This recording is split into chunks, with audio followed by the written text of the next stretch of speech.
We've really just only met, and you are already, to me, a bit of a Rubik's Cube Okay. in so many ways. And I've been trying to piece the pieces together to understand the uniqueness of you, because you're so unbelievably unique. We just drove over here in the car, and hearing you speak about the way that you view life, and speaking to you yesterday on the phone, I've I've interviewed hundreds and hundreds of people, and I've never ever met someone who has Well, the perspective on life that you have. You are truly unique. What do I need to understand about your earliest years to understand mhm. who you are? Oh boy. Um, yeah, my earliest years, I'm just stubborn, man. I just never give up. I mean, there's no world where I ever would have quit. I mean, if we're just jumping right into it, it's a great no intro or anything, just boom. That's how you hold people. When I was 11, I just said I'm gonna be a YouTuber. I'm gonna die trying, and I meant it. And there was like, even if no one still watches my videos to this day, I would still be going. And so people hate it, but I'm just the most competitive, stubborn person you'll ever meet, and I just never give up. And where did that come from? I have no idea, to be honest. Honestly, it feels like it was just in my DNA and my bloodstream. My mom hated it growing up. We'd always argue, and like, she has this thing where like once Jimmy sets his mind to something, he just never stops, and it would always piss her off because when it was YouTube and she wanted me to be studying or things like that. But I really don't know. It's just always been how I am, and I think a lot of people have these weird tendencies, and they tend to like try to like unlearn them. And like I had phases in my life where I was like, am I too extreme? Like people are very intimidated by me because I just am so obsessed with work and I'm so all in. And like, is this like unhealthy? Should I try to be more like a normal human? And especially when I was a teenager, it's a lot easier. It's funny when you're making lots of money, it's like admirable, it's respectable. It's like, look, those are traits we want. But when you're not successful, you're a lunatic when you have all these traits. And so back then, I'd occasionally be like, man, like, should I try to be more normal? But I just could never do it. Anytime I tried to, I mean, I've mentioned this before, but one of the like things that like I have a memory of that like really is burned in my brain is like people one time like a high schooler told me when I was in middle school, like all you do is talk about YouTube. Like, do you like know how to do anything else? Like you're just like a freak. And I tried to like watch South Park, because that's what a lot of people in my school watch to fit in. And I just couldn't. I was like, this is such a waste of time.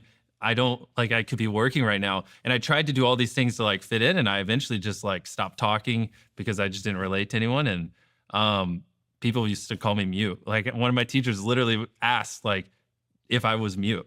Like because that's how little I spoke, because no one in the school I went to was entrepreneurial or wanted to build businesses, and I just didn't want to do anything else. And yeah, eventually I started to succeed, found other lunatics, and now life's great. But I like to tell this story when I'm on podcasts, because if you have a younger viewer who's in that same spot, you're not the problem. It's your environment, and you just gotta put yourself in a better environment.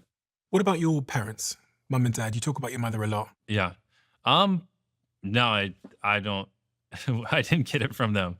Well, what influence did they both have on you? Um. Well, I don't really talk about my dad much. That's a long story. Don't need to get into it. But my mom, honestly, it's great now. Me and my mom have a phenomenal relationship, but on the come up, it was pretty rough because in 2008 they were over leveraged, so we literally went bankrupt. And so they had properties that they used to get other properties, and then when everything collapsed, they lost basically everything. And so my mom was working two jobs and barely getting by. And so I didn't see her that much, because when I was coming home from school, she was doing her second job. So it was a lot because she was a single mom raising us. She's working all the time.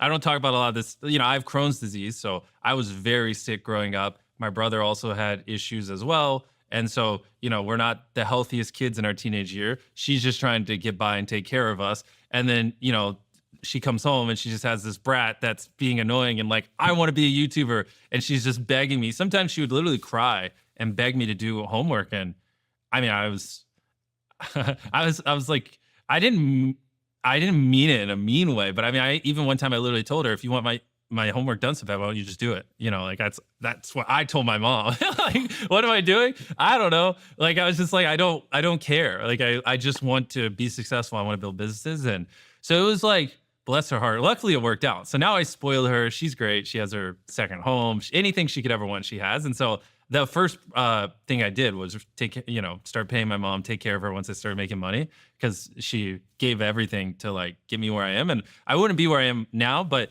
it was like me and her spoke different languages when I was younger. She didn't want me to end up like them, and get screwed and not have much money.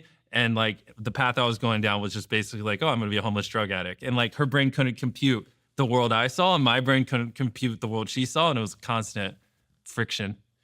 Who was looking after you then? If she was busy working and you were at home and your dad's not around, who Yeah. takes care of you? Uh, I just me and my brother, we were just there. I was just making videos. You're making videos. Yeah. What age did that start, the videos? I started at 11. 11. Yeah. So I'm 26 now. I can't really remember life before YouTube. Like my earliest memories are basically when I started making videos. You said earlier you don't talk about your dad much. Yeah. You don't have to tell me about it, but why don't you talk about your father much? Don't worry about it. I know your mum has spoken about him before, Yeah. and it was a bit of a tumultuous relationship. Yeah, exactly. They didn't have the best relationship. I mean, that's a topic for another day. Honestly, kind of a sour way to start it off, but yeah, my mom is great. I love my mom. She used to cry asking you to do your homework. A lot of things. She would cry because I wouldn't put money away. When we started making money, she thought it was too risky. And I mean, the thing is, nothing she would say was unreasonable, right? Looking back at it, she was perfectly reasonable in what she was doing. I'm just a deranged lunatic and was way too obsessed with building the business and way too all in. Like it's very cute. One time she, like, when we had, I don't remember, like some month where made like 100 grand, and I'm like, okay, perfect. Now I can spend 100 grand this next month on videos. And she like took like 5,000 of it and put it away for me in my own bank account without telling me. But in case, I ever went, was over leveraged or went bankrupt like they did. And I found out about it. And she's like, please don't take this money. Just let me set aside anything. Stop spending everything on videos. And I was like, no, this is perfect. Now I can spend more. Like, this is awesome. Thank you, mom. And like, but to me, I don't really feel risk. Like, if anything, it like risk excites me, and like I have very high threshold for it. So yeah, we literally weren't communicating the same language. But I don't remember what age it was. But eventually, after I took enough risks and figured it out, my mom just said to me, you know what? I'm gonna trust you. Like, I have faith, and everything got so much better after that point, when like she stopped staying up all night worrying about me and worrying whether or not I was making the right decision. When she's just like, Jimmy, I trust you. I know this. You think about this all day. Like, I'm gonna just follow your lead, and our relationship has been, perfect ever since then. If I'd asked 10-year-old Jimmy, how are you doing? What would he have said? 10, I don't know. But if you asked me at like 12 or 13, I probably would have been like, fuck, like no one watches my videos. I just really want to be a YouTuber. I gotta make this work. Why did you want to really be a YouTuber? Because kids say that, Yeah. but the extent to which you said it and the focus that you had on that particular goal of being a YouTuber, because there's many things you could have focused on. You could Yeah. have been a video game player or whatever, but YouTube is a particularly interesting thing because you're on camera, Yeah. people are seeing it, there's a metric which decides how successful you are. Was there any element of the on-camera part that was helping to solve for like the feeling of isolation that you seemed to have at that time?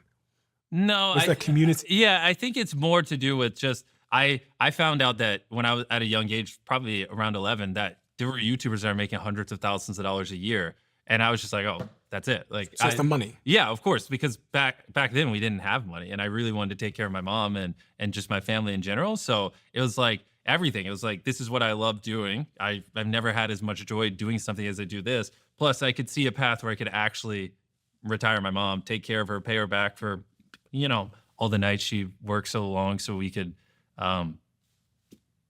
live comfortably and things like that. So it's just kind of, the thing is, one thing that irks me is when people try to like put someone's motivation into like one little bucket. Like, we're very complex creatures, and like, you have a girlfriend. I would never say, oh, you just like her because she's pretty, but you like her because she's pretty, but you probably also like her because she's smart. You probably also like her because, she's fun to be around. She likes similar shows, blah, blah. You probably, if we sat here for 10 hours, you could probably give me 1,000 reasons why you like your girlfriend. Yeah. So it's like, it's very annoying when people try to put why you like doing a certain job or building a certain business into one bucket. Oh, you just do it because of money.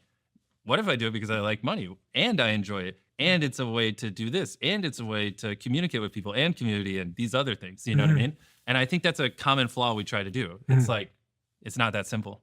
I think it's a lot of people can't understand someone being so relentlessly focused on something with the level of like commitment and sustained commitment that you've shown. Yeah. And so, And I don't know how you know what I mean? I agree because it's very weird, like how like I have extreme obsession to the point where like I just think about stuff the same. Like for me, it's much easier to think about something 16 hours a day for 7 days straight than it is like to like gear shift constantly. I'm like really good at just obsessing over one thing more than anyone else on the planet. If I were to say what's my superpower, it's that I can just obsess endlessly about something and I can just have the same thoughts over and over and over and over again. It's very weird. Like it wasn't like it was work for me grinding YouTube for those 10 years or whatever where no one was really watching it. It's just like kind of who I am. It would have had to have been a deep obsession because you Yeah. were doing it when no one was really watching or paying attention, or really when the platform was.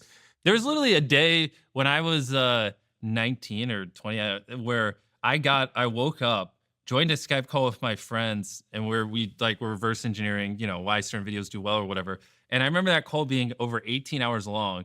And then I hung up, went to bed, woke back up the next day, and instantly got back on the call and picked back. Like that was the level of like hours we were putting in. I mean, I didn't know anything besides just trying to make it happen. Was there anything else that you showed that level of obsession to?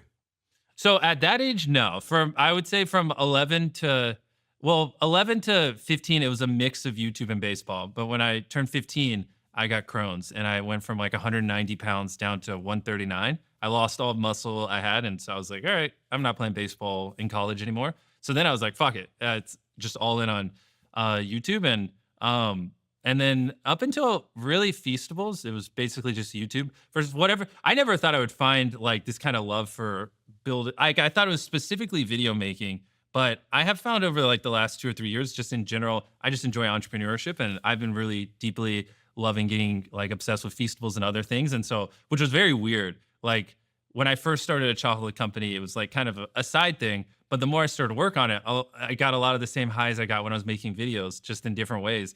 And so now I'm like, I know way too much about the chocolate industry. I'm like, it's pretty crazy. I never imagined I would have put the thousands of hours I've poured into building Feastables. And so I think just in general, I just really love solving consistent, complex, hard problems. I think that's like what gets me out of bed. And like the harder the problems, the more exciting it is.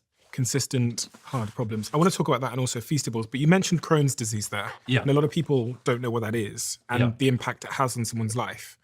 Are you aware of it? I am, because I had a team member that had it. So wow. in order to help support them at certain times when they had to leave and stuff like that, I got a little bit more aware of what it means and how it impacts you. But could you give me your perspective on that? Yeah.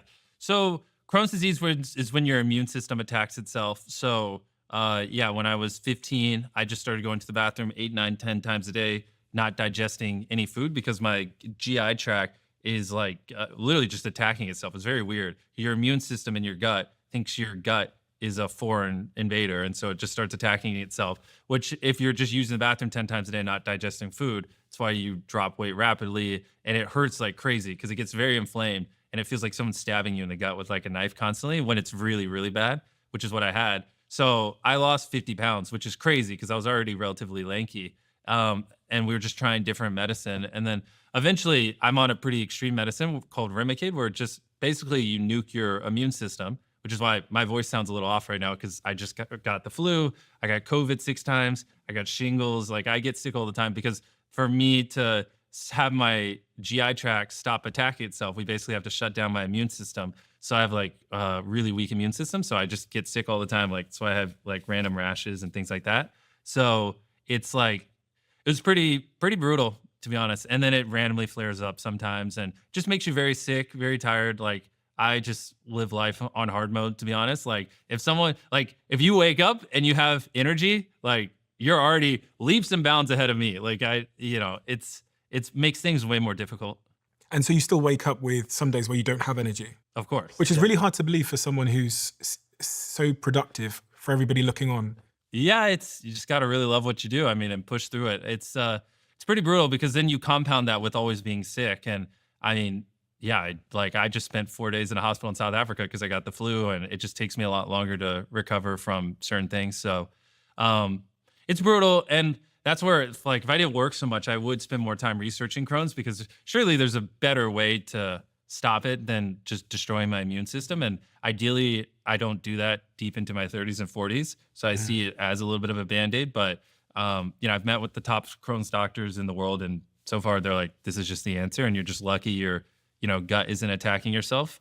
Um, so, but I don't know. I feel like the medicine they give people with Crohn's is kind of silly, and there's got to be a better way to treat it. I mean, the ultimate solution is they just cut me open and cut out a large part of my GI tract, and then there you go. But you know, I observed in the team member that I had that had Crohn's just a bit of a mental roller coaster as well, because there's a certain unpredictability to it, exactly. which makes life. Oh, it's even worse when you're filming because you got this huge multi-million dollar set and 200 people waiting on you. And, sometimes you don't know if you're going to have a flare, but you just got to go fuck it and just down some caffeine and crank it out. I got diagnosed with ADHD. You did? Yeah, I got diagnosed with ADHD, and it made me think a lot about myself and the way that I am. I'm not the type of person to like embody the label or think it really means much. I Yeah. am just who I am. Are you in any way neurodivergent? I've been told, yeah, by a doctor I have ADHD. I mean, I'm not surprised because I just sit and obsess over things constantly. But I think I'm happy with however my brain is wired. I don't really care to change it. I like I said, I think one of my greatest superpowers is my obsession, and I think some people would view that as a weakness. But I just like if you just think about solving problems 3 times more than everyone else, like you're bound to come up with different solutions. That's one of the things you mentioned earlier. You like solving hard problems consistently. When you think back over the last 10 years of your life and the success you've had solving some of these hard problems, if you were to like break it down into some core components of Mhm. that you've learned, one of them is obsession that you've said. Yeah. What are the others? I mean, it's all the typical stuff. Like you are obviously who you surround yourself with, and luckily I just got around the right people in my later teenage years because I feed off the energy of the people probably around me. It's so obvious. Like I start to talk like them. I become interested in the things they're interested in. I mean, this is all obvious stuff. I'm sure you've heard a bajillion times. So, but just gotta, always have to be protective of the people I'm around because whatever they say is what I start thinking on. And then that's what I start obsessing over. And, one of the best things that happened with Feastables is I just reached out to all the fastest growing chocolate companies, all the fastest growing snack businesses and everything, and just became friends with a lot of the founders. And, that's what would have probably taken me 8, 9 years to like solve. After 18 months, it was probably one of the top 10 people in the world when it comes to running a chocolate company and understanding it deeply just because it's just cheat codes. What about detail? Sweating the small stuff. One of the things that I saw, I was reading that handbook that was Oh yeah, leaked on the internet, and one of the yeah, things I saw throughout that was this real obsession with the 1% yeah. and the small stuff. How do you feel about this, by the way, and all of that stuff? I wrote that with some of my employees when I was probably 22. So there are some things that I'm like, I read, I'm like, oh wow, I was an idiot. But for the most part, most of it still stands the test of time. And I do think it's very helpful. You know, what's funny? A lot of CEOs have actually told me that they make their employees read this. Yeah, it went around all of our Slack channels. Yeah. We all read it. Which is funny because I'm like, damn, I should make an updated version of it so everyone. But yeah, the thing is, it's the core crux of it is like extreme ownership and don't make excuses, and people always.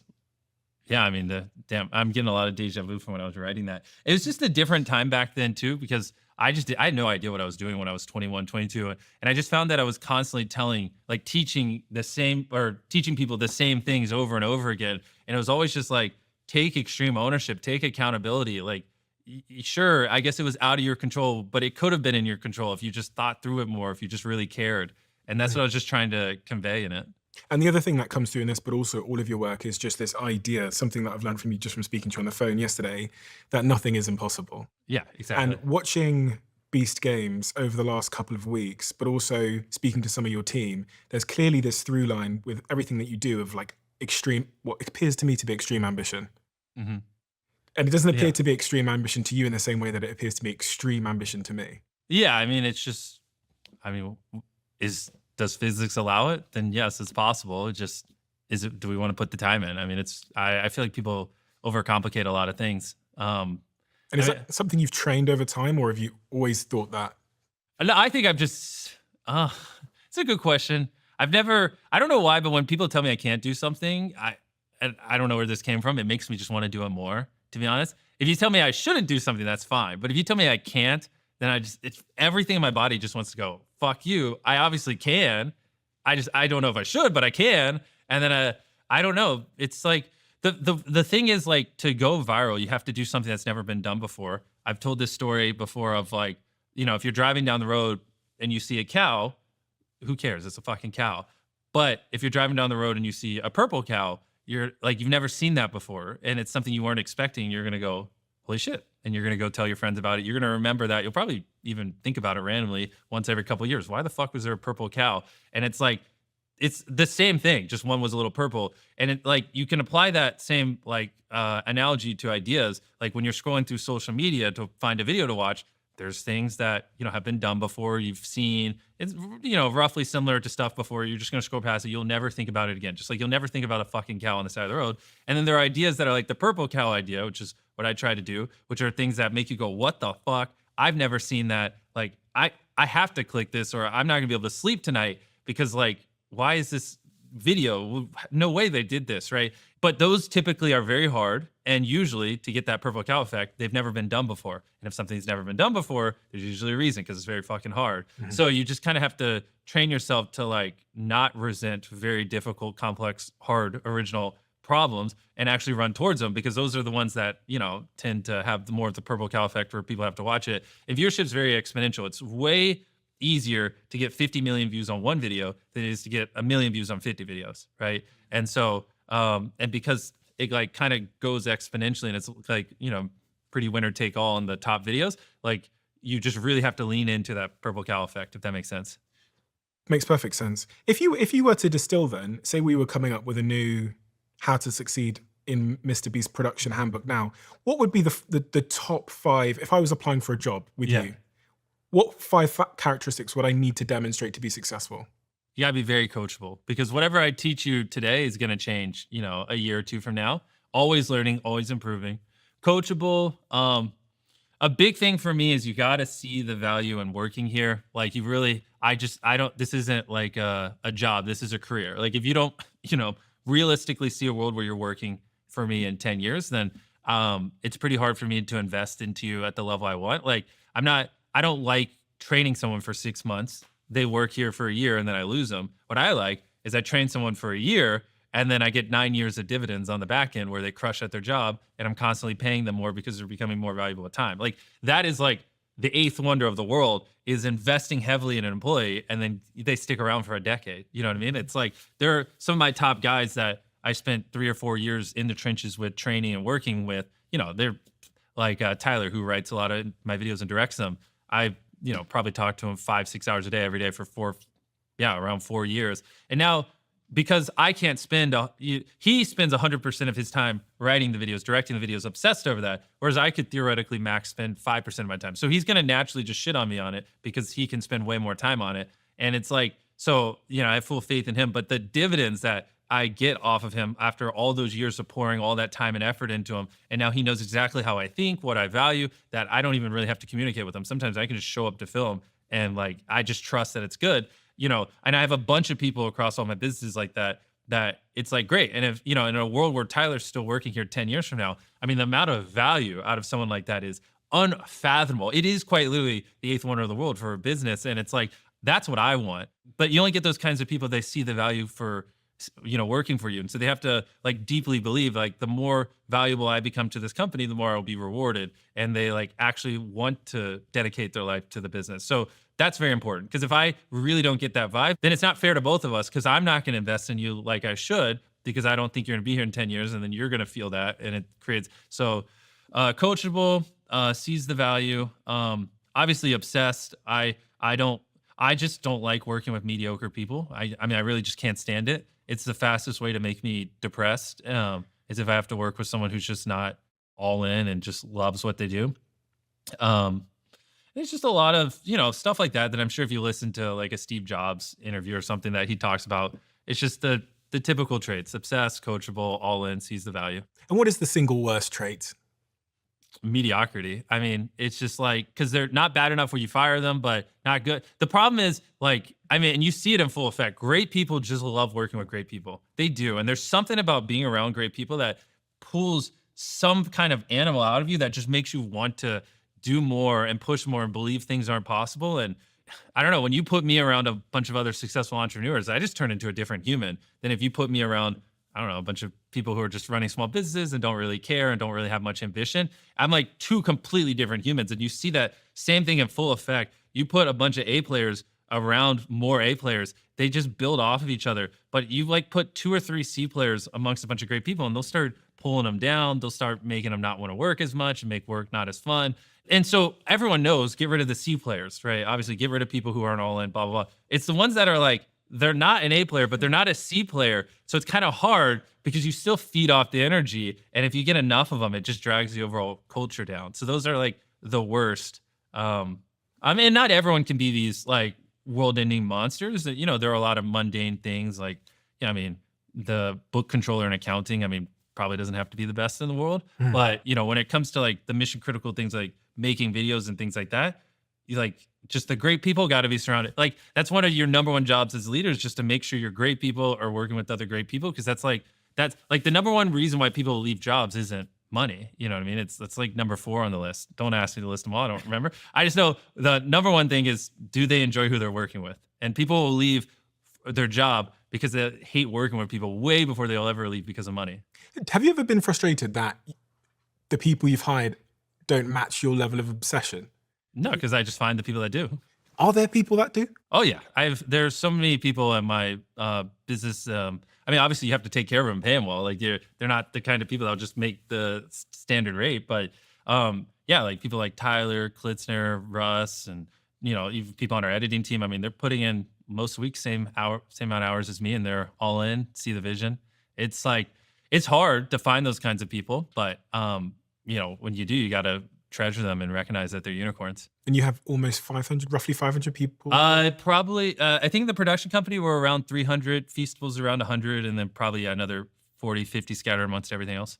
Most founders that I speak to describe scaling headcounts as the kind of worst part of the job. More people, more problems, right? Yep, that's an understatement. Yep. Especially as someone like you who's a creative at heart and who is very focused and obsessed on, I guess, the show and producing, as you say often, I want to produce the best videos we possibly can. Of course. And then all this other shit comes with it, Yeah. which is like HR, which every founder I speak to hates.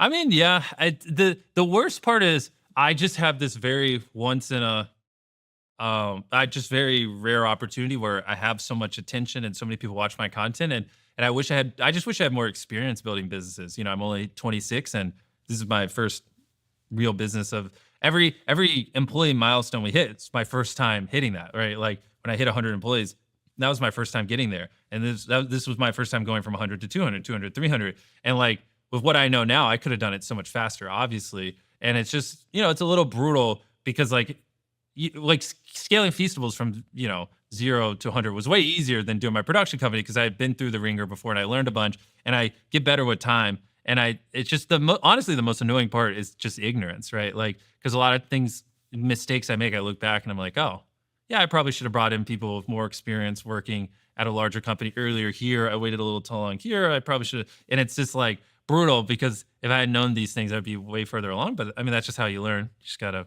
make 10,000 mistakes. Every founder says the same. Every founder I've spoke to says the same. They're unknown unknowns.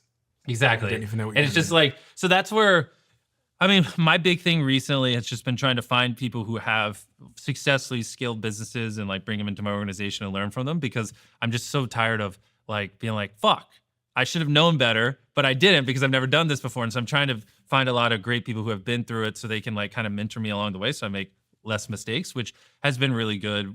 We brought in a new C-suite recently. It's like always a hard balance because I try not to, in the past I've like, you know, decisions are kind of like pendulums and I have a problem where I'll identify something and I'll overcorrect the pendulum one way and then I'm like, oh, no, I should have just stopped in the middle. Yeah. And like my overcorrection in the past was like corporate people try to build too many systems and they kill innovation. And so I was very anti like people with too much corporate experience because they're going to just destroy all the creativity.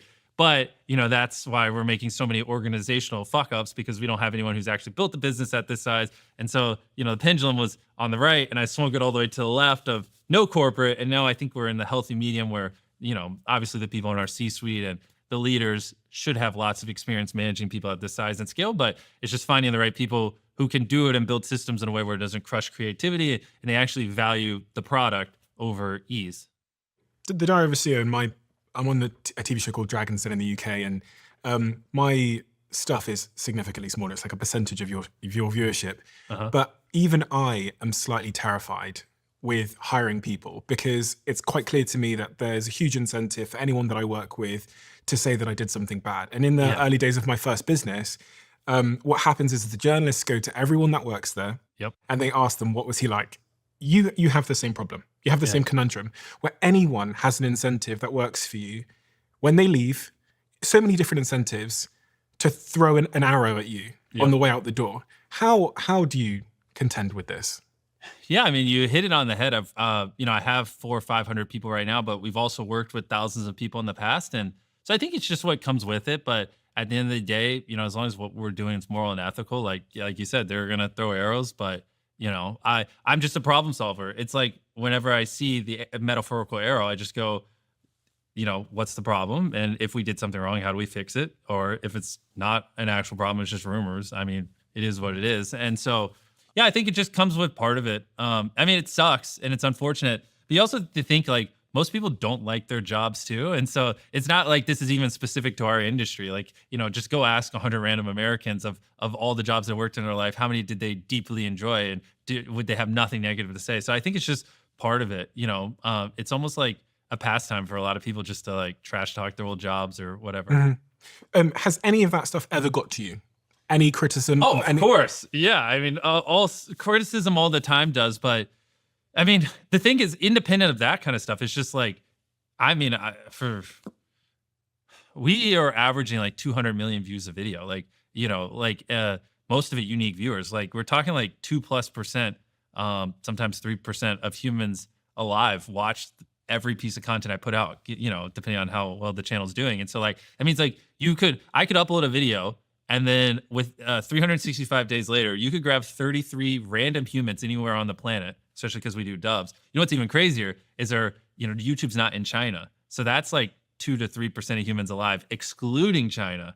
Or China's mixed in there, but if you just take people excluding China, it'd be more like 3 to 4%. But you could just grab 33 random people on the planet, and one of them on average would have seen that video because the views are so fucking high. So yeah, I mean, there's a lot of criticism that's thrown at me. And the thing is, you know, since our stuff's so global, sometimes, you know, it transcends culture and not everyone views everything. And so everyone has different opinions and stuff like that, which is why it will drive you crazy at our scale if you try to make people happy. Because even if 99% of people are deeply happy, which is an insane hit rate. Like if you make a piece of content, 99% of people that watch it love it. That is wild, which that kind of stuff doesn't happen. But in our case, if just 1% unhappy, that's 2 million people, which is more than anyone else even gets on views on video. So, which will feel like an insurmountable amount of criticism and feedback. And it's very easy to like trick your mind into thinking, damn, everyone hates me, because you just, you know, focus on the 1% instead of the 99. So I just came to the point where, you know, I just have to have my own internal guidelines of like, do I think what I'm doing is good? Do what I think, you know, is moral, ethical? Do I believe in what I'm doing? If so, fuck it. Like I'm never going to be able to make everyone happy. So and if you let the whims of the internet kind of decide what is okay and what's acceptable and when you're being bad or good, then you don't have a spine, you don't have a backbone, you stand for nothing, and it will just destroy you mentally. And so I mean, I don't know what age I was when I kind of got in that mindset, but I just was like, I'm going to decide, and I'm not going to let the internet decide, you know, what is okay and what's not. And then ever since I got to that point, you know, if people criticize me for something and I'm like, I don't agree, then I have like, it's easy for me to just go, oh, well, I don't agree. Not going to make everyone happy. I believe what I'm doing is right. And just move on. The brain isn't designed for this though. No, it's not. This is what I've come to learn. So do the podcast, it goes well. It feels like at the start, everyone loves me. Yeah. And then I get further down the line and it feels like everyone fucking hates me. Yep. Because you get attacked from, you can never do anything right. Especially I've probably read like comments or tweets or I've probably in my lifetime read over 5,000 messages or comments or something telling me to kill myself. I mean, you know what I mean? You know, just like, and what would possess someone to tell you to like leave a comment where it's like fucking kill yourself? You know what I mean? So agreed. Like we were not meant to receive this kind of feedback from basically anyone anywhere in the world. You know what I mean? Just all consistently day in and day out for my in my case now over a decade. Has it ever really got to you? Oh yeah, of course. I mean, it does all the time, or it used to all the time. I like I said, What does that mean in reality? If I'm a fly on a wall in one of those moments where you can recall it really getting to you? I mean, back in the day, but I wasn't as confident in my ability to be successful. And when you're probably 20 and you're hiring all these people, I have high risk tolerance, but I'm reinvesting every dollar I make. I'm hiring my friends from school. I've hired my mom. Like these people I really care about are depending on me. And then, I upload a video and it does bad. And then people, I pour all my time and effort into it, but maybe it doesn't come across as well. Like the video, and some people might have interpreted as lazy. And you read a comment being like, wow, what a fucking lazy. Like I thought you made great videos, or this video sucked. And you read that and the video's underperforming and you're like, fuck, maybe I am being too reckless. And I mean, there's definitely times where I would cry, just because I would just be like, fuck, am I like not doing this right? Or like, they don't understand I put a lot of time into this or whatever. Why, sometimes you're like, fuck, does the algorithm hate me? Am I being suppressed or whatever back in the day? When was the last time that happened? That feeling of, Yeah, there was like a month probably last year where I felt a little bit of that just because just sometimes occasionally the rumor and drama mill gets spun up, but you just got to snap out of it. And like I said, just go, do I believe in what I'm doing? It's like, it's hard because, anytime I do anything good, it's, people are always like, they try to, we're like conditioned in America now. When someone does something good, there's always some ulterior motive. And I've always been straightforward and just said a world where I help people is just better than a world where I don't. Like I don't try to come up with this crazy like story of how, someone helped me when I was younger and now I just want to give back and cry. I'm just like, yeah, I can make viral videos, and I think a world where I do viral videos that help people are better when I don't. I just kind of, that's my answer. But it always does suck when people try to just like, I don't know. It's funny, the more good you do, the more people think you're secretly evil. And it's like, why can't I just help people because it's fun?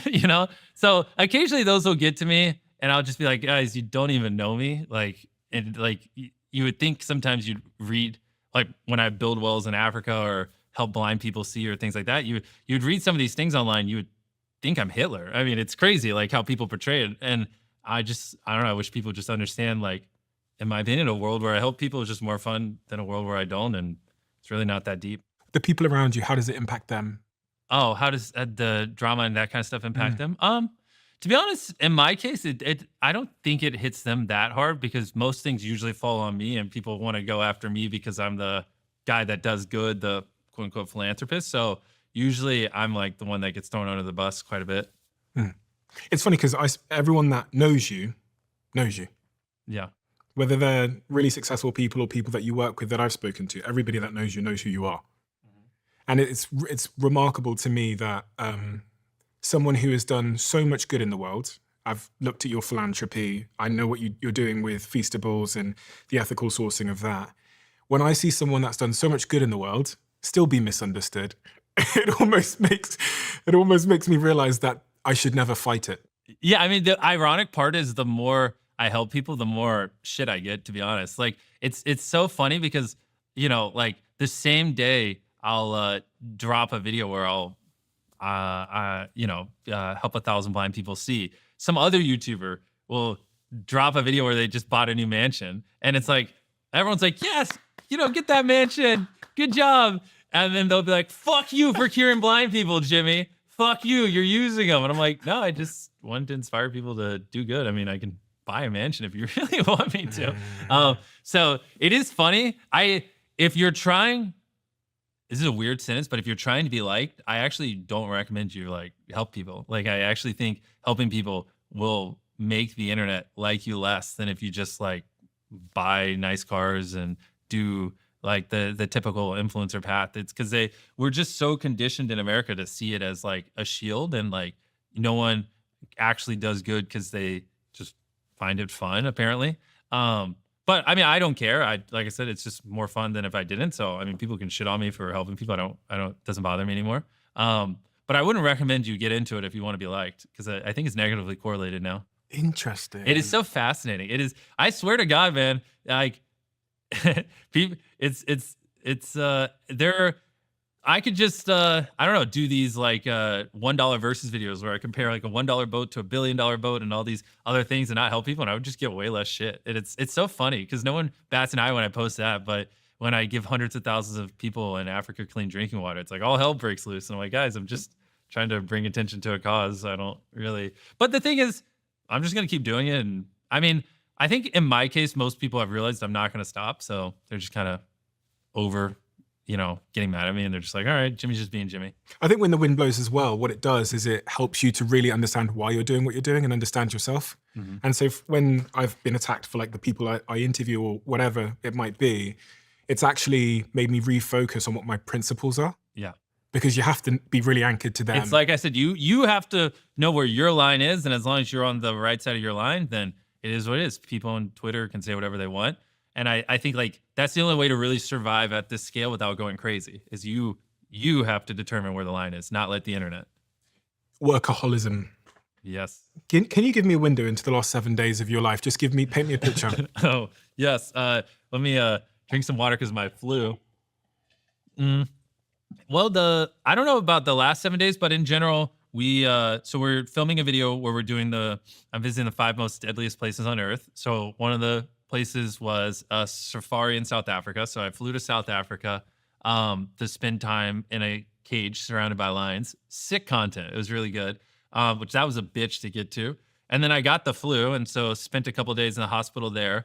And then we were going to go to Snake Island to spend time there. Then the world's deadliest road, and then we have a couple other places, but that got postponed. So instead, got out of the hospital, went to Florida, filmed with Aaron Judge.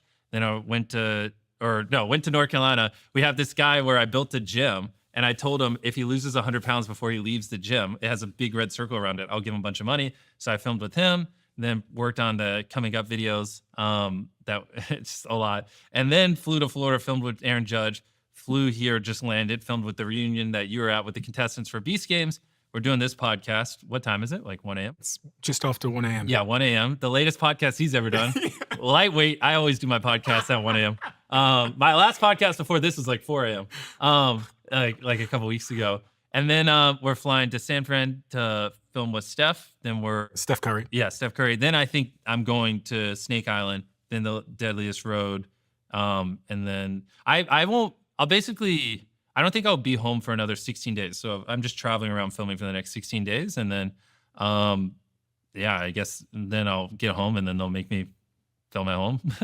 How does everything else in your life fit into that in terms of like the gym? I know you've been working out a lot. It's been brutal. It's gone to shit the last couple of months. It's really killing me, to be honest. It was like so much easier when if you don't travel constantly, life is so easy when you just wake up in your own bed, and like waking up in your own bed and working 15 hours in, your office or whatever. So easy compared to like all this fucking bullshit where I'm like, I don't know the time zone I'm in. I don't know what place I'm in. I don't know where I'm going in 2 days. It's like, I mean, some days I'm going to bed at 10 a.m. Other days I'm going to bed at 5 p.m. And it's like, it's a mess. It's really, and I used to put up with it and it's just like, and figure out how to do the training, but it's just, I don't know. I need to, truthfully, whatever's a priority, you'll get done. I just need to make it a priority again, because I really do miss it. It's just the hard part is putting Beast Games in the mix, because I was already like basically working,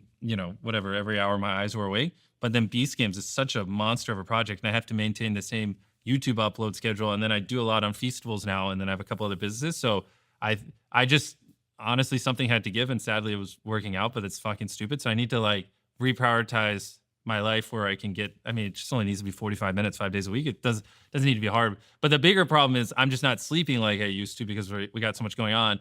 And so when I hit it hard in the gym and then I don't get enough sleep, then that causes pretty extreme fatigue the next day. So it's like I got to fix the sleep first before that. But yeah, it's got a lot going on, to be honest. I'm dying.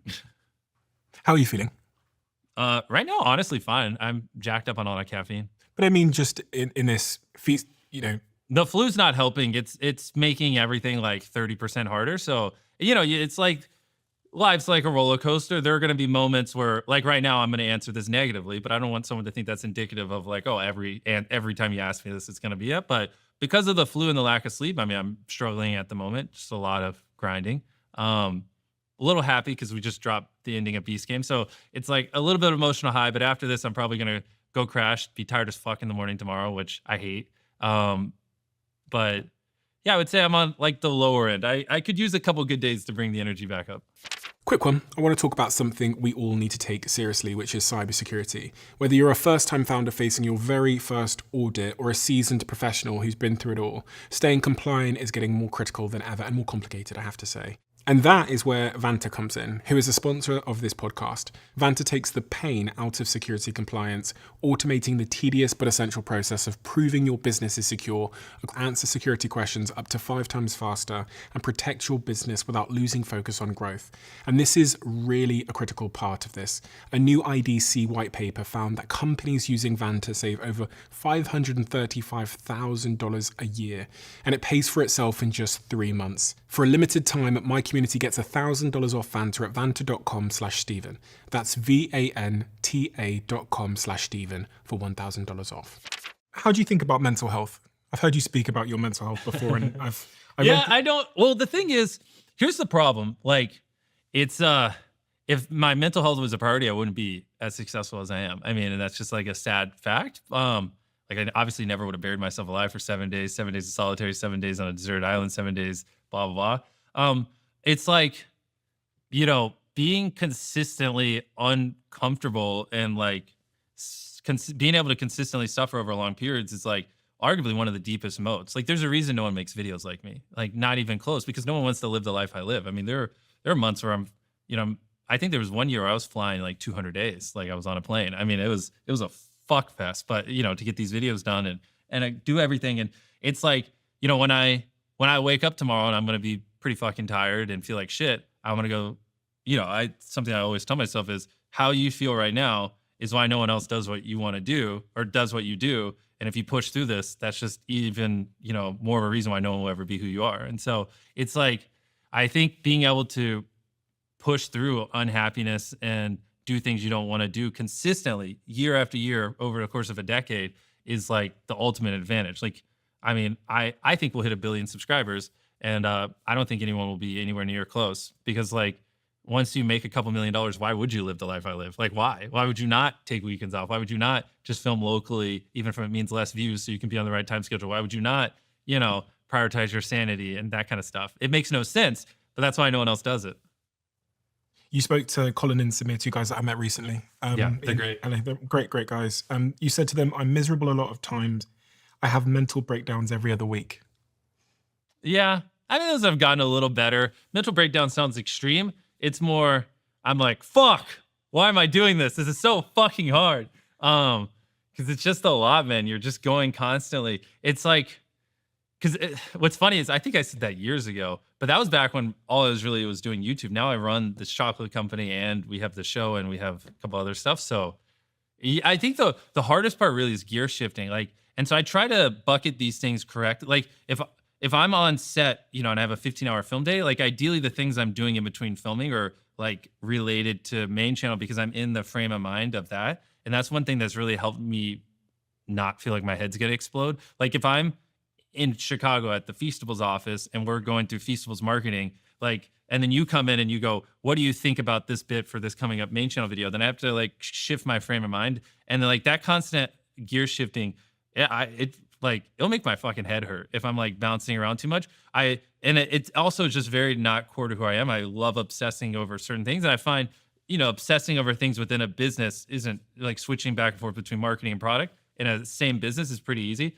This is a long way of saying like one thing that's helped with that is like just really organizing my schedule in a way where it allows my natural state of mind to like obsess over a certain business, finish that, and then move on to the next one. Whereas before it used to be like 30 gear switches a day. and that's just miserable. It's just not even fun, to be honest. I heard Elon Musk, who I know someone you spoke about quite often, also someone that I speak about quite often. Yeah. I heard him say when he was on Joe Rogan that you wouldn't want to be in my head. And I think Joe Rogan asked him if he was happy or something, and he doesn't even like consider the question to be important. Yeah. So 2 questions there. Do you think the average person would like to be in your head? And secondly, are you happy? Well, no, the average person does not want to live the life I live or be in my head. They would be miserable because you're just working all the time, and they would probably just ask themselves, why am I working all the time? Why don't I do literally anything else? I mean, because obviously I'm not a robot. There are times where I'm like, fuck, I really want to play this strategy board game, or I want to do this thing, and I look at the schedule and I'm like, oh, maybe I could do that in 4 days. And the hard thing is, you really have to like be delicate with the framing of your mind, because it's very easy in moments like that to go, fuck, I'm like a zoo animal. Like I don't have free will. I'm like a little robot to my businesses. And like, and so you have to like be very careful. And sometimes those emotions take over. And especially because I'm a very defiant kind of guy. And I'm like, but I really want to do this thing, but I can't, because I got to go film this video, and I got to do this, and I got to speak at this conference, and I got to do this networking thing, and blah, blah. And so, yeah, I think most people, when that feeling comes up of like, well, am I just a fucking animal? Like, do I have any free will? They would probably get very depressed. But I've been able to like work through those, and just, I always try to, your brain, you just got to control your thoughts. Be like, well, this is the life I chose. You want success. You want to change the world. You want to do this and this. This is the price you have to pay. You should actually see this as a good thing, because which is why I'm very diligent about how I frame things in my mind. Like, this is why no one else will do what you will do, and this is a good thing. This is what you are feeling right now is your moat. You're lucky it's hard. Push through it, and you'll be happy you did. And so that's kind of how I try to view it. But no, I don't think most people would be happy living my life. They would be like, oh, let's just grab a couple $1 million and be happy. Are you happy? It depends what day you ask me. Right now, I'm having a good time. When I had the flu in Africa, sitting in a cage with lions, fuck no. So, what's your baseline? How would you describe your baseline? Probably this year, probably so far more unhappy than happy, and they're just things you got to do that just aren't fun, But I think I really deeply enjoy working on Feastables, and I'm trying to spend more of my time building it. The problem is it's just opportunity cost, because I'm the only one who can be in front of the camera and film, and that's what's like brutal, especially with Beast Games, is I'm just filming so much. It added so much shit to my yearly filming, like doing this giant show on top of already having the largest YouTube channel in the world. And I was already filming some months, 25 days a month. So I'm just like, that's just the rough part, is because it's like, it just all rests on my shoulders. And if I don't film, there is no content. Like, the channel just literally ceases, like, if I stop filming. And so, I have found more and more that I'm finding more joy in entrepreneurial things and building businesses. And I do think I'd be happier if I could spend more time doing that. But it's just like weird, because I could literally hire anyone in the world to do that. Whereas I can't hire anyone to replace me on camera. I always wonder, with someone who is doing so well on a platform like YouTube, where the algorithm's always changing, so many YouTubers I speak to say that they get burnout. Eventually, they get like creative burnout, and they just like delete their channel. You've seen a lot of it recently over the last couple of years, where YouTubers hit 10 million and they just stop. Yep. Has that ever crossed your mind to stop? Also, half this podcast has been about how I don't want to do things, but I push through and do it. I think they're just reasonable humans. Like, they, a lot of them are chasing a goal of like, oh, I just want this money so I can take care of these things. It could be noble things like retire my mom, or just not have to worry about money. And then they go, well, why would I suffer now? I'm good. When was the closest you came to quitting? Oh, I mean, probably countless times. I mean, when I was in solitary confinement for 7 days, I mean, that was fucking miserable. I mean, I did quit a video. I've quit a lot of videos. Like, no, I mean, as a creator. I mean, I guess I never truly would have quit. I mean, my biggest thing would be I just would have quit for like a week and been like, fuck, let me sleep 9 hours a night. And like, but like, I spent we did a video where we spent 7 days on a desert island. First time we filmed it, on day 2, I woke up on the beach and I had literally, I didn't know sand fleas were a thing. I had like 700 bug bites up and down my legs, all over my body. I was sunburned. I was like, a little bit of me was like, damn, am I gonna die? Like, this is crazy how much like bug bites are everywhere, and my skin was so red, and I was like, couldn't see straight. And so I ended up quitting on day 2, which is brutal because you spend all this time and money and you have the crew out there and you flew out there and it's opportunity cost. It's like that's a 7-day window. We could have got a video and uploaded it, and now we don't. Like canceling a video like that is literally the worst thing that could happen from an opportunity cost perspective. And that was like, and you have moments like those, and it's like, fuck, like this isn't even fun. Fuck this shit, But what about YouTube as a whole? Because I feel like YouTube is like throwing coal into a train, and you just have to keep throwing it in there once you've started. You just can never stop throwing it in. You're running on a treadmill cranked up to the max, especially if you want to be a top tier creator like me. Yeah. And it's just like, who can stay on the treadmill the longest? Because it never slows down. If anything, you're making it faster. But no, I mean, I don't think there's ever unironically a time where I actually would have quit. It just breaks probably would have been nice. And when you think forward at that treadmill, can you see yourself doing it for the next 2, 3, 4 decades? Or? Oh yeah, of course. I don't have any intention of ever stopping. Okay. Love. Something that came into my life a couple of years ago. Yep. You announced, I think over Christmas time, that you had proposed. I think it was like Boxing Day or New Year's Eve. Yeah, it was on Christmas Day. Yeah, oh, Christmas Day. Because her family was in town, so I proposed. Ah, yeah. Okay. How does that fit into this craziness? She's literally, you could probably count on your hands the amount of people on the planet that actually would make a good partner for me. And she's just one of them. She really understands that work is what I live for, what keeps me going. And she supports me, and she understands how important it is. And it's the big thing is hanging out with Tia, my fiance, is so frictionless. We play the same video games. We watch the same shows. We're very interested in the same things. She loves learning like I do. So, it's exciting to see what, lecture she listened to online that day, or like whatever weird book she's reading. And she just like, everything about being around her is very frictionless, which is great because like, obviously I don't have much time at the house. And so like the last thing that I need is to come home from work and there be friction. And so we don't fight. I sometimes I'm like, wow, this is like my best friend. And she's hot. This is great, And so it's like, it feels weird sometimes. People, I mean, anyone listening now that's in a relationship, I guess the question they'd be thinking is like, when do you spend time together? Mostly at nights. But the beauty is she gears her schedule around mine. So like she'll work when I'm working, and then she'll just travel with me. And so honestly, a lot of it is on planes, a lot of it's in car rides, or an hour before bed or in the morning, that kind of stuff. But it's like, because there are pockets of breaks on set and things like that. So it's just, it's really hard to find someone who is intelligent, actually has their own hobbies, things going for them, independent, that's also willing to mold their life around mine and not see it as a demeaning thing. Because like, yeah, if she was just like, well, I have this thing going on and I have to prioritize my life, I would never see her. But because she's willing to, mold her life around mine and my work schedule, that's everything. And it's rare that someone's willing to do that while, being, as in my opinion, at least from what I've seen, as intelligent and independent as she is. Parents always message me and say, Steve, wait till you have kids. Oh yeah. That's the thing. Like my lifestyle right now would not work for kids. So I want to wait. I want kids, but I want to wait as long as possible, because if I'm going to have kids, I got to be a great dad. Like I really, really enjoy mentoring people. I love mentoring, younger entrepreneurs, and like help. Like I think I told this story on Joe Rogan. I helped one of my friends go from like 40K a month in revenue to 400K on YouTube. And I do kind of stuff like that all the time. I just like, one of my other friends has a snack CPG brand, and I helped him grow it to 8 figures in revenue just for fun. I would just call him a couple times a month. And it's like, there's something so satisfying about helping other people succeed. And so I would love to have a couple kids and just like really mentor them into like, being badasses. But yeah, not anytime soon. Like I would be so absent if we had kids. So just got to like find that right time in the Venn diagram where I could actually be present in their life. And your business empire, I think, is much bigger than most people realize. I imagine probably, the majority of people probably don't really understand the context of business, so they don't really get it. They might see you as a YouTuber or a creator.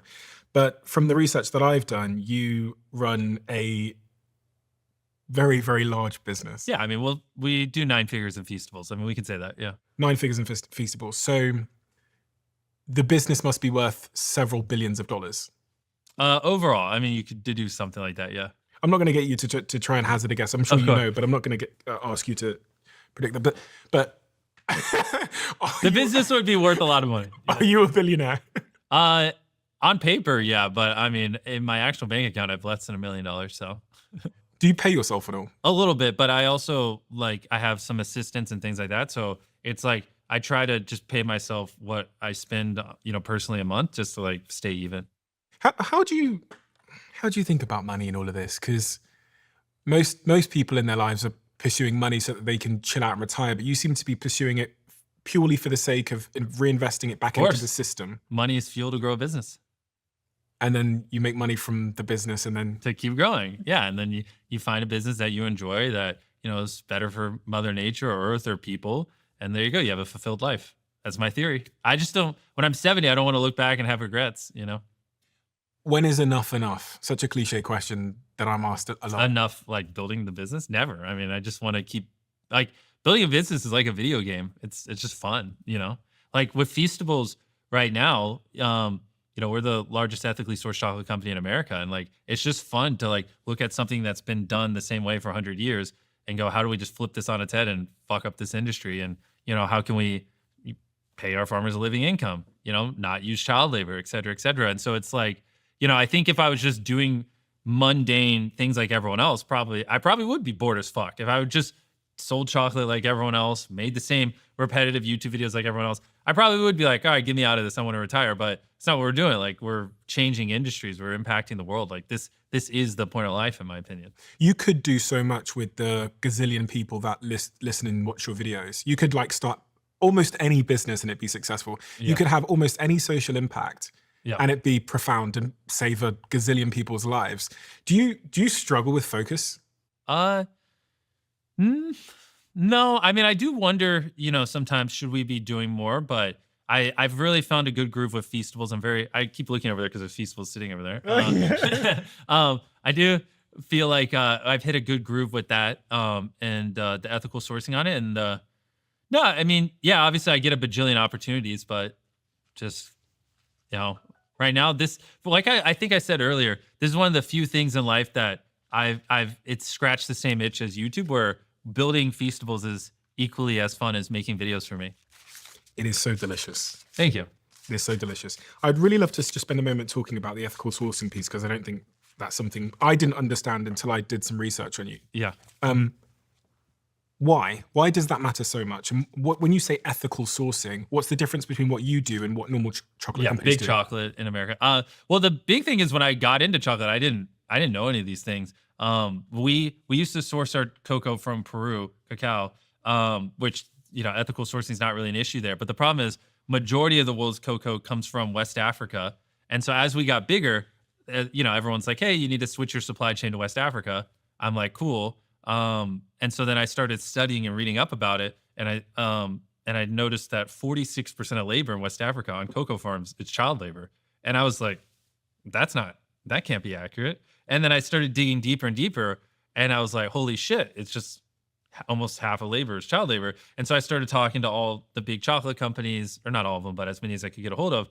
And I was like, so what do you guys do about this whole child labor thing? And they're constantly just telling me, like, it just is what it is. That's how chocolate always has been. And I was like, whoa, you guys make like $1 billion a year in profit. You don't see an issue with that being on the back of little kids? And they're like, no. And then I have this crazy clip on, because I have a documentary guy, I think you saw him, Jeff, Yeah. who follows me around. Crazy clip where I'm meeting with like a big, I gotta be as vague as possible because they're gonna murder me if we got time back to them, but like a big supplier, we'll just leave it vague like that. And I asked him, I was like, so do you have any way I can pay extra to not use child labor or anything like that, or any options? And they're just like, no. And my literal documentary guy is just like filming, and I'm in like this big boardroom, and I look at the camera, I'm like, holy shit, they just said that on camera.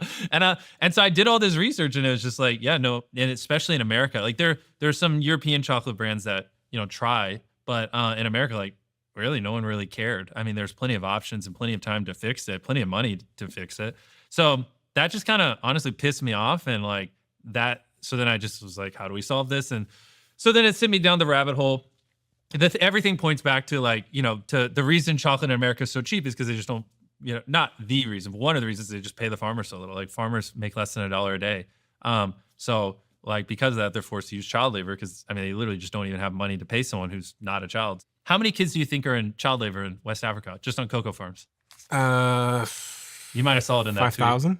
No, it's 1.5 million. You're joking. Yeah, it's over 1 million. It's crazy. So what we need to do is we need to, in my head, get to $1 billion a year in revenue as fast as possible while being ethically sourced and being profitable. A big part of it is we have to be profitable while doing it, because then I can point and go, look, we achieve scale ethically and we're making money. It's not that you can't do it. You just don't want to.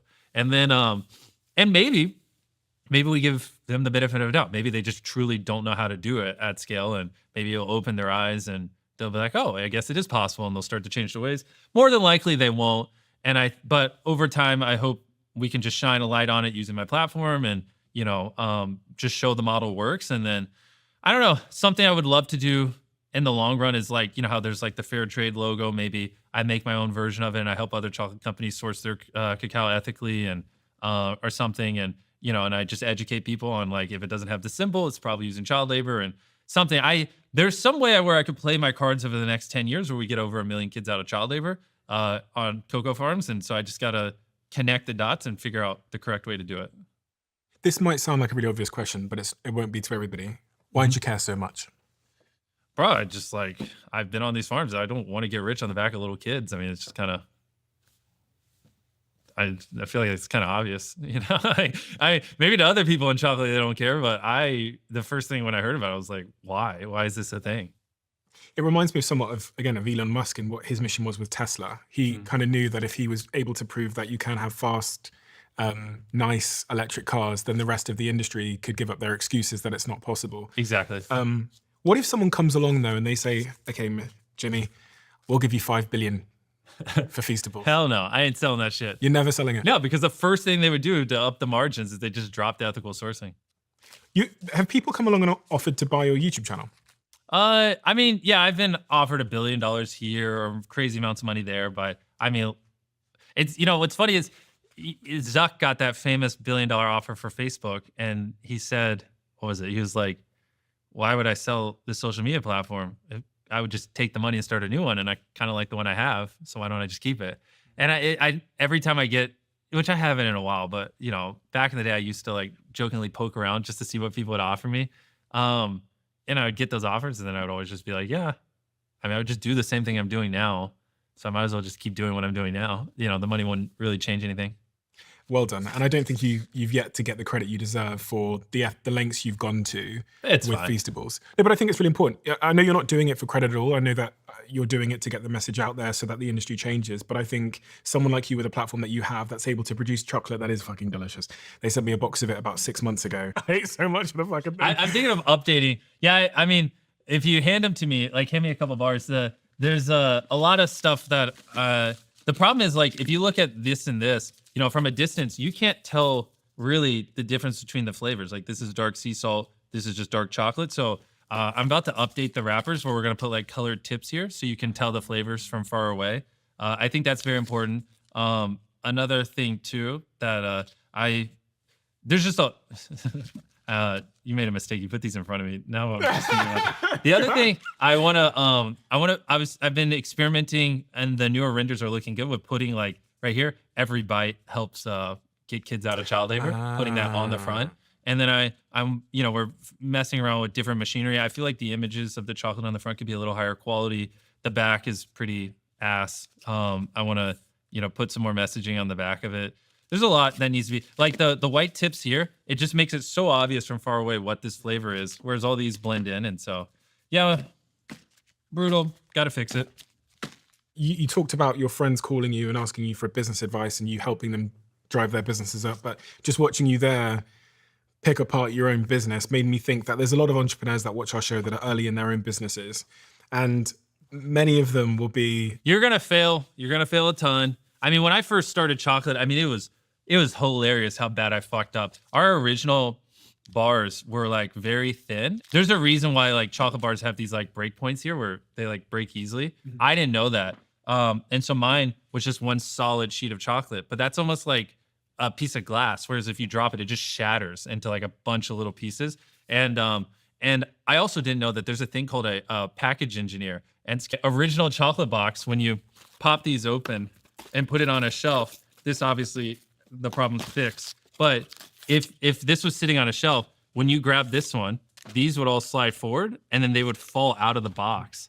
And or the box would fall off the shelf because of the weight, because there wasn't right balance at the bottom. And the lips here, this didn't used to be a thing. So these were open and there's just a bottom lip here. Yeah. And so they would fall out like that. And then the bars, because we didn't have the natural break points, would shatter like glass. Who noticed that? Well, me. And the thing is, this is an old team in festivals. I would tell them like, there's too many broken bars. When I go into Walmart, I'm seeing too many that are broken. They told me like, you're worrying about this too much. It's not that big of an issue. It happens to everyone. And I got to the point where it was just fucking pissing me off because I hated like grabbing a bar off the ground or seeing on the shelf all these like shattered chocolate bars that I put like I paid people to put GoPros in like a bag of Lay's chips pointed at, because I tried to get Walmart to give me the security camera footage and they wouldn't. So I put hidden GoPros in a bunch of random Walmarts just to point it at the festival bars just to see why are they fucking breaking so much. There's so many shots of like, like a mom grabbing a bar and then she'd be looking at it literally like this. And then you just see the box just go, and and it would just fall off the shelf. And then they just put it up and some of the bars would be broken. And it would just happen over and over and over again because we didn't engineer the boxes correctly. They didn't do anything wrong. Do you know how atypical that is, what you've just said? That you put GoPros. Yeah, people told me I was crazy. The amount of people who tried to tell me that was illegal, I was like, bro, I don't fucking care. I just need to know when my bars are breaking. Like, I'll delete the footage. And so I did a bunch of just data. And so there's a company called Acosta where you can pay people to go into Walmart. So then I started paying where every week I would send someone into every single Walmart in America to buy all the broken bars, fix up the boxes. It's pretty expensive. I think, it's like $100,000 just to send someone into every single Walmart to clean them up. $28 a pop times 5,000 Walmarts. And so I was sending people into Walmart to clean up the broken bars, but I was paying so much money. It was $100,000 a week just to send people in, and then I was buying all these broken bars because I just really didn't want people to go into a Walmart and to buy a broken festival bar. Like that is literally the worst, consumer experience you can have. And then I've learned what a package engineer is. And I was like, holy shit, this is your full-time job to make it where my boxes don't fucking fall over? Where have you been? But on the point that I was saying, your obsession with the detail of a product is completely atypical. If I was to compare this to a normal YouTuber and their e-commerce brand. Oh, they wouldn't give a fuck. Yeah. I probably spent thousands of hours obsessing over this product. I mean, I know it doesn't feel like it because it's just chocolate, but yeah, I mean, it's a problem from the ethical sourcing to every little thing about it. Like I don't do anything half-assed. And didn't you drive to a ton of Walmarts, don't you? Oh, all the time. That's what I do every day. Oh, fuck. We should go hit a Walmart. We didn't even go. He's got a plane he's got to catch. Yeah, it's my favorite thing to do is like sometimes I'll spend all night in Walmart just scanning products and looking at the daily velocities and sales. It's like I had a layover in DC. I live in North Carolina. Then I was like, wait a minute. I could just rent a car and hit like 30 Walmarts on the way home and just drive home. And so then I drove home from DC to North Carolina and visited every Walmart on the East Coast in like the middle of America just to like go look at the chocolate aisle and see all the statistics and things like that. I asked you earlier on if you struggled. Fuck, I wish we could go visit a Walmart. You know how fun that would be? It's like, I would love to educate you on the chocolate aisle. Are Walmart still open now? No. They're not, okay. But, we can do it another time. Usually what I do is I just bang on the door and they let me in. Of course. Yeah. But what you've just said there, I feel like I'm getting at something here because 99.99999% of entrepreneurs that I know that just have one thing to do, just to run their business, don't give that many fucks about the detail. And you have a gazillion things to do. An Amazon show, which is like the highest viewed show of whatever, of all time or whatever. And you have this massive channel. You have your philanthropy. You have all of this stuff going. 100 million followers on TikTok. 100 gazillion followers here, a gazillion followers. The numbers are just unfathomable. And you're still driving to 31 Walmarts to check if your chocolate is breaking. Yeah, well, and I go in the back when I'm there if it's not on the shelf, and I'll go scan it in and help the employees. And is that the difference? Well, you just got to know everything going on. It's just first principles. If I hate when someone in my business is like tells me something that I don't agree with, but I'm too ignorant to be able to challenge them, because then it's like, well, who am I to I guess I got to just take them on their word. But most people tend to pick the easiest route or conform to the status quo. And if I want to lead real innovation and like change the industry, then I got to know every little facet of everything. And so, I mean, at the end of the day, the shelf is where people buy it. So I got to intricately know everything going on at the touch point of the consumer, and how it gets there, how it's being stored at the distribution centers, and then the retailer, and then on the shelf, and what does it look like, what's the experience and everything, because all these little things add up. Do you not feel like you spend your whole life fighting people to raise their standards to your standards? Because Yeah. you don't exist in a world of Mr. Beasts. Well, that's the thing. I used to think, which I've said a couple times, it was just content, but I've realized it's just everything I do. Like, I just want to be the best at it, and it's weird, man. Because you just look at this chocolate bar, and you'd be like, who the fuck cares? But that's the thing. It's what I've really enjoyed the last 2 years is I've gone as in depth on this as I have YouTube, and it's been every bit as fun. I mean, it's very, very fucking difficult and hard, especially the ethical sourcing. And like, I recently spent a week in West Africa, and I went from the bean all the way to the bar, and like, you worked on the farm and followed the entire QC supply chain and everything. And it's equally as hard as my YouTube channel, but it's also equally as fun. And that was a big eye opener for me, because I never thought I would enjoy something as much as my YouTube channel. And that's what I was saying earlier. I've come to realize I deeply enjoy building businesses and solving hard, complex problems, even though I know this is just chocolate, but I get the complex thing from the ethical sourcing side just on a daily basis. Like that's fun. With Beast Games, with this, with all the other things going on, your main channel, which is, I guess, you probably still see as your baby to some degree. It's the the mothership, right? Because it's the source of It's what allows us to do everything. Like, most people buying this aren't buying it because of Beast Games. Yeah. Do you ever get paranoia when the views go down?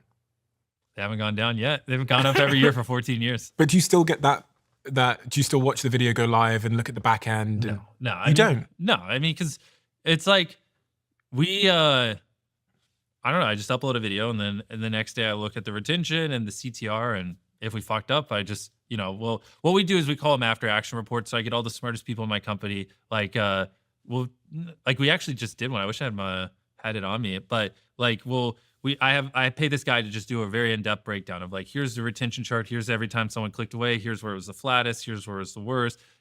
We'll take, like, so if I upload a video that's 20 minutes, we'll take our last 10 20-minute videos, and we'll go, the median retention on the last 10 20-minute videos was 10 minutes and 55 seconds is the median. So if the retention on this new video is 11 minutes or above, we did a good job. If it's below that, then we did below average, and blah, blah, blah. And he just does like a giant like presentation.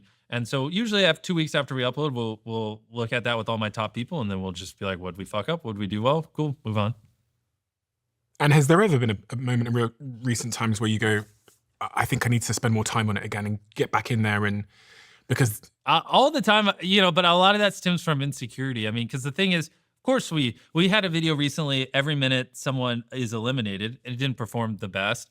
And like, our intro was a little repetitive. It was a little dark. We brought back like losers from Beast Games to compete in a main channel video. But the problem is, some people thought it was Beast Games. They're like, oh, I've already seen this.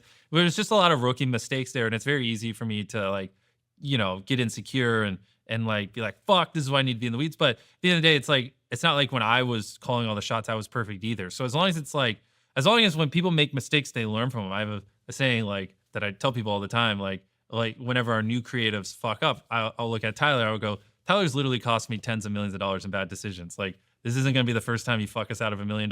As long as you learn from it, it's fine. And so as long as like, that's where these after action reports are important, because as long as when we mess up, we articulate why, and it doesn't happen again, then it's just part of it. But yeah, I mean, if the same thing was happening over and over and over again, then I'd be like, fuck, I need to step in. But my guys are just good. Like, they don't make the same mistake twice. Tell me about experimentation and testing, because people look to you as the real king of like testing and experimentation. How central is this to the success of everything that you do? Very much. And that's the thing, like, that every minute video, like, it flopped, and that was your highest chance of flopping is when you do something new, like really, really new. One of our bigger flops before that too is we did this video where it was like 10 minutes, this room will explode. We built this giant tower, had a guy start at the top. He had to make it. It was a real-time shoot down, press a button. Yeah, it was just didn't perform that well. People didn't really like it. It was kind of complicated, blah, blah, blah. And it's like, you have to be careful because, I want a culture where people feel comfortable experimenting and trying and feel fine failing. And so, when that video failed, or when, the every minute someone's eliminated, like, I don't go and yell at people or call them idiots or anything like that. I just am like, what did we do wrong? All right, here's all the facts. Just make sure it doesn't happen again. Not gonna be the first time you cost me a bunch of money. It's all good. I see this as investing in you guys, and let's just learn from it. I was going to say, because or else if there was a culture of that, then people would just make the same videos again, and a lot of YouTubers just churn out the same format. I'm okay with my people failing. I'm okay with the video being 10 out of 10. Like, as long as we actually took an honest, good try at it, and as long as we failed because we made the wrong shot call, not because we were lazy, not because we didn't put the effort in, etc. As long as as long as it's just like we made an educated decision to test something or try something and it just didn't work, I'm cool with that. We can do that all day. And like, they know that. And I don't yell at people, or get mad at them when they accidentally mess up like that. I've invested more than £1 million into this company, Perfect TED, and they're also a sponsor of this podcast. I switched over to using matcha as my dominant energy source, and that's where Perfect TED comes in. They have the matcha powders, they have the matcha drinks, they have the pods, and all of this keeps me focused throughout a very, very long recording day, no matter what's going on. And their team is obsessed with quality, which is why they source their ceremonial grade matcha from Japan. So when people say to me that they don't like the taste of matcha, I'm guessing that they haven't tried Perfect TED. Unlike low quality matcha that has a bitter, grassy taste, Perfect TED is smooth and naturally sweet. And without knowing it, you're probably a Perfect TED customer already if you're getting your matcha at places like Blank Street or Joe in the Juice. But now, you can make it yourself at home. So give it a try and we'll see if you still don't like matcha. So here's what I'm gonna do. I'm gonna give you 40% off our matcha if you try it today. Head to perfectted.com and use code Steven40. Or if you're in a supermarket, you can get it at Tesco's or Holland & Barrett, or in the Netherlands at Albert Heijn. And those of you in the US, you can get it on Amazon. As you guys know, Whoop is one of my show sponsors. It's also a company that I have invested in, and it's one that you guys ask me about a lot. The biggest question I get asked is why I use Whoop over other wearable technology options. And there is a bunch of reasons, but I think it really comes down to the most overlooked yet crucial feature. Its non-invasive nature. When everything in life seems to be competing for my attention, I turn to Whoop because it doesn't have a screen. And Will Ahmed, the CEO who came on this podcast, told me the reason that there's no screen. Because screens equal distraction. So when I'm in meetings or I'm at the gym, my Whoop doesn't demand my attention. It's there in the background, constantly pulling data and insights from my body that are ready for when I need them.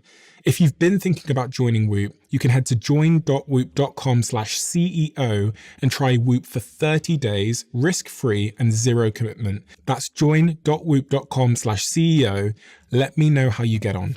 You've just concluded today the biggest competition show, I think, of all time. Well, it is of all time, but I think you've got 50 Guinness. Well, largest sets in history, most world records in history, largest cash prize in history, most winners in history, most contestants in history, most cameras. Yeah. And what, 50 Guinness World Records? Yeah. That we know of. There's probably way more, but yeah. You said something on stage which I found quite interesting. You said, I kind of feel a bit sad. Yeah, I know, because every Thursday I got to look forward to like seeing the internet's reaction to Beast Games, and now I'm gonna wake up next Thursday and I don't get to see what people think. It's over. They describe this in the Olympics as gold medal depression. Really? Yeah, they say, I think I might butcher these numbers, but 70% of people after the Olympics, even if they won a gold medal, experience depression afterwards because they've lost their North Star that was giving them meaning. Yeah. No, I mean, I'm not. I guess I'm playfully sad, but I don't. It's fine. I have so much shit going on. I don't even really get to think about that kind of stuff. And you're on to the next one? Yeah. So Amazon, let's get season 2 in the books already. Come on, let's sign a contract. I can't really talk about it. It is the most, me and Jack were talking about it earlier on. It is the most incredible thing that I think I've seen on TV. And I think I said to you on the phone the other day, I watch it knowing that unless you do another one, I will never see something on this magnitude and scale. Yeah, no one wants to do something like that. I mean, because it's fucking hard, man. At those sets, and the thing is, the reason why a lot of reality TV doesn't feel that way, and we could have obviously done much better storytelling, and we will when we do future iterations, but the at its crux, like what people don't see is like to have 1,000 cameras recording, the amount of infrastructure, like we broke a world record for most camera cables ran. Like the most miles of camera cables, and like and the millions of dollars we had to spend on storage, and millions of dollars on the control room, and the millions upon millions of dollars of hardware to edit it, and like having to bring in Adobe to custom change the Adobe software where you could actually have that many multicams. It's like, it is the actual infrastructure to actually be able to do that is incredibly, incredibly difficult. And that's why usually what they'll do is they'll be like, all right, here's a 1 hour, like if you're filming a reality show, here's a 1 hour window. You know, they'll send out story producers. They'll put a camera on you. They'll be like, yo, can you say this line? You're kind of our villain. This is what we're looking for. They'll kind of tell you what to say. And then they'll write the notes down and they'll catalog it for the editors. Whereas we're just like, fuck it. We're going to be filming, 24/7, all these cameras. You guys be yourselves. We'll just capture it because you don't know when someone's going to do something weird. You don't know when someone's going to whisper to someone and form an alliance. You don't know. So you literally have to just be rolling, and you need these to be acceptable angles. So you need multiple, an A cam and a B cam and all this coverage, which creates a monumental fuckload of footage. But that's what allowed us. That was, amongst many things, that's one of the biggest competitive advantages we had when filming Beast Games is we put in the effort to set up all this infrastructure where we could actually capture it and just tell the story how it is instead of having to use story producers to put words in people's mouths. But it's a fucking nightmare, man. Like I had over 150 people editing that. I mean, we were combing through unfathomable amounts of footage and everything. And I mean, even things from like the computer network and our local IT constantly crashing because there's just so much footage there. And like, if I were to send all the Beast Games footage to just one editor, it would probably be like $300,000 in hard drives. And, and if you have 150 editors, it's just impossible. So you spend millions of dollars and you build a central server room. And so we have our own server racks and everything. And then you have them remote in there. But even then, just due to the sheer volume of footage, Adobe and everything was just constantly crashing. And it's like, it was a nightmare on the back end. But it's great because that's why we were able to tell what actually happened and why it feels different, because we were recording nonstop 24/7. I was wondering as I was watching it, if Amazon are aware of the fact that you're just going to give away the money like this, like when you like flip the coin and it adds another $5 million. But that didn't affect them. I lost a ton of money filming the show, so that came out of my pocket. Really? Yeah, we spent way too much money on it. I lost tens of millions of dollars on that show. Really? Yeah, I'm an idiot. Because the headlines came out as like Amazon give MrBeast 100 million to do show. So I'm thinking, okay, I'm doing the math. I'm thinking, okay, so that he spent 20 odd million on the prizes. So episode 1, we spent over $15 million on those towers, building them all. Like that was the most towers ever built, the most hydraulic press or whatever used. I mean, that set was fucking crazy, man. We had to build 1,000 towers that were 10 feet tall, safety test them all, get it where they actually work. We had to literally hardwire them all and build like our own software where we could drop people. We had to put up all the screens. I mean, that's like arguably one of the largest sets ever built in history. That was just episode 1. And that's just like the construction of the set. That's not including, like you said, we gave away over $20 million. I think over $2 million was in episode 1. And then episode 2, we have the city, which that was a $14 million set build. And that was huge. I mean, because that was a real city that they were living in, and then go. But just between the 2 million we gave away plus those 2 sets, I mean, already right there, you're at over $50 million. How much did the whole thing cost? That I have been advised not to say. Are you? Tens of millions. Yeah, it was not a good financial decision to make Beast Games. I lost money. I would have more money if I didn't film it. Any regrets? No, it's great. I mean, but for me, it was about making season 1 as good as possible. I can't let the YouTube community down because that, creators don't have a good rep when it comes to doing stuff on streaming platforms. And, I'm getting 200 million views of video on average over the course of the first year.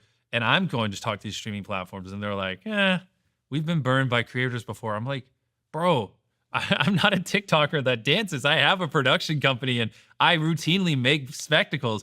And even me, these streaming platforms, they weren't taking serious. So I was like, fuck, like if I fail, it's over. Like no streaming platform's ever going to touch a YouTuber ever again. So my big thing was just making sure this crushed. And, now the doors are opening up. I mean, I'm getting calls from creators left and right. And they're like, oh, yeah, streaming platforms, they wouldn't talk to me before. Now they're coming. Like I would try to get a meeting with them. And they were like, no. Now they're like begging to like have meetings with them. And I already know of 2 creators that have signed deals just on the back end success of Beast Games. And probably, hundreds of millions of dollars is going to flow into creators' pockets just because of Beast Games in the next year. Well, on Rotten Tomatoes, which is not an easy % approval from fans, which is pretty unheard of on Rotten Tomatoes. I know. But also I hear through the grapevine that it is on track to become one of Amazon's biggest shows of all time.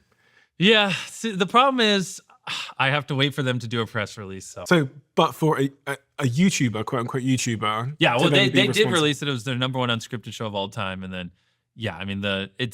I don't think they'd mind me saying the show's very evergreen. Like usually these shows get a lot of attention and then kind of like teeter off. But ours is like over 700,000 new unique viewers are watching it every single day, like, which is pretty crazy because if we maintain that, like, yeah, it's gonna shatter some pretty crazy records. And what's the upside for you to continue promoting it now that? I mean, I guess the upside would be the better season 1 does, you know, the more money I get for season 2, 3, 4, 5, etc. If I sit here with you in 10 years' time, Jimmy. Yep. Oh boy. And everything went to plan.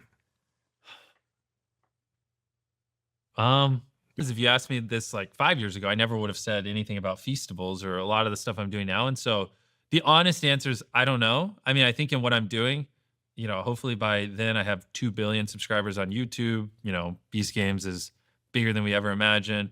Hopefully Feastables has gotten over 1 million kids out of child labor by then. And, you know, I probably will have 2 or 3 other businesses that I'm very passionate about that are hopefully crushing. And yeah, just, I don't know. And personally? Maybe I'll have a kid by then. I don't know. I mean, only time will tell. It won't be until I feel like I could actually have enough time to be a good dad. But I don't even know, man. I don't think about my personal life. I just think about winning and got to build. Some photos that I found that I loved. Oh, okay. Holy shit. I don't think I've ever seen this one. Really? Yeah, I don't. Do you recognize anything in that photo? No, I don't. I was just thinking, like, what house am I even in? I might be at a military base, potentially. Because when we were younger, both my parents were in the military, so they were traveling a lot. So this might just be like some random house. Interesting. I do recognize this photo in the background. I'm sure you throw it up on screen. I think no, because I wouldn't say anything if you gave me a microphone to talk to him. Because the problem is I'd be worried that it would change, you know, the outcome of how I became. And like even though I know earlier on I was probably sounded a little depressed because shit's hard, but you know, I am happy with the position I am in, and I would be worried that, you know, like this is definitely a very confused child that's not fitting in, that feels like a fucking freak. Not this young one, I don't know what the fuck he's thinking, but this one right here probably is around the age, and it's yeah, it just gives me a lot of conviction with things. So I probably, if I wasn't allowed to say buy Bitcoin, I just wouldn't say anything. What about to her? Yeah, to my mom, I mean, what's funny is these are 2 different photos of my mom. You have like this version of my mom. I don't think there's anything I could say that would, I mean, because she's in the military and they just beat like systems and order into your head. And this is probably right around the time where we lost everything. And so this, you know, and she's at a very low point in her life. And so I don't think there's anything I could say that ever would have like convinced her that her lunatic son is heading down the right path. And, you know, but you know, you can see the difference here where it's where she finally is like, okay, I'll trust you. You know, there's the whatever 12, 13 years between these 2 photos was a very hard journey. Especially when I stopped going to college and I got straight zeros. And I mean, she thought, oh, his life's fucking over. I just wasted 18 years of my life, you know?